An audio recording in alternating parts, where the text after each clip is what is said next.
If your Rinnai Tankless water heater shows error code 10, it usually means the unit is having trouble with proper airflow.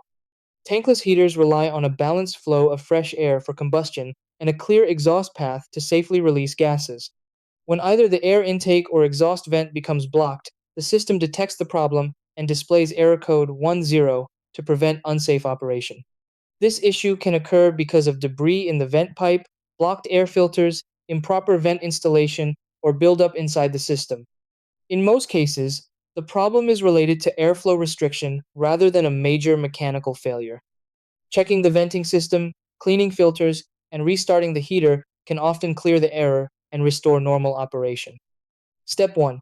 Turn the heater off and restart it to see if the error clears. Step 2. Check the air intake and exhaust vent for debris, dust, or blockages. Step 3. Remove and clean the air filter, then reinstall it once fully dry. Step 4.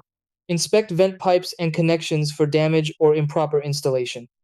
Step 5. Flush the heater with white vinegar to remove mineral buildup inside the unit.